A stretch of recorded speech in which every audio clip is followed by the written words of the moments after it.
Xin chào anh chị. Hôm nay tôi hướng dẫn anh chị cài pin 10. Trước tiên thì anh chị bấm phím bút để bút vào trong cái USB, để chọn USB bút. Tùy dòng máy khác nhau thì mình có phím bút khác nhau. Khi này tôi đang cài cái máy HP thì phím bút của nó là F4, và sau đó bấm F9. Sau đó chúng ta chọn USB cài pin. Thì USB cài pin 10 á, chúng tôi đã có hướng dẫn trong một cái video khác. Thì anh chị muốn tạo một cái USB cài pin thì anh chị xem cái video trên kênh của chúng tôi. Bây giờ nó đang load vào cái USB để tiến hành cài.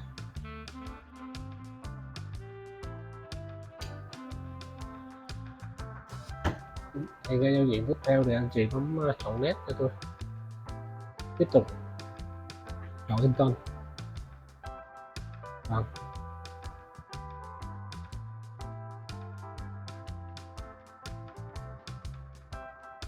Anh chị đợi một chút.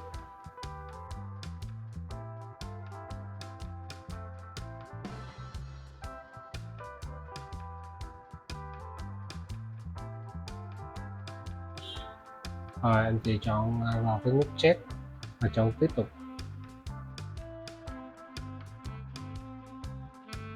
Chúng ta chọn dòng dưới. Rồi thì cái bước này anh chị phải hết sức cẩn thận. Tốt nhất là anh chị nên copy cái dữ liệu ra ngoài, quy tổng vào dữ liệu ra ngoài nhé. Anh chị nếu là người mới thì nên copy dữ liệu ra ngoài. Thì tôi bắt đầu tôi xóa hết tất cả các dữ liệu trên cái ổ cứng, xóa sạch hết.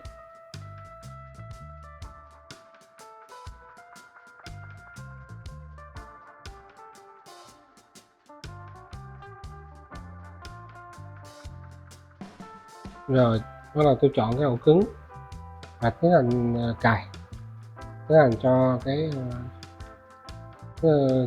hệ thống xếp vào xếp bộ cài đặt vào cho ổ cứng và bung ra.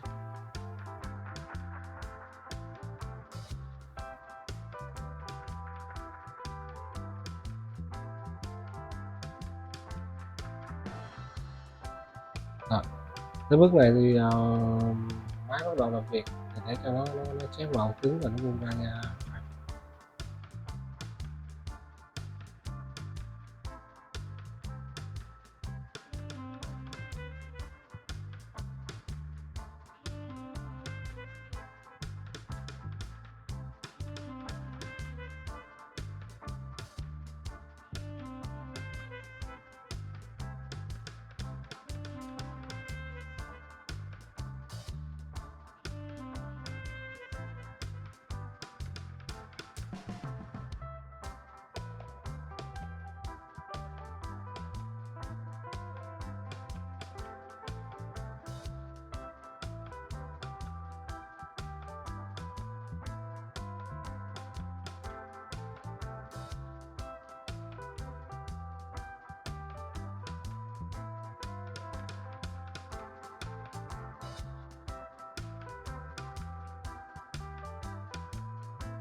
Vậy là tôi đã hướng dẫn anh chị hết cái quy trình cài Win lại cho một cái máy tính hoặc là laptop. Ờ, anh chị khi mà cài thì cẩn thận cái bước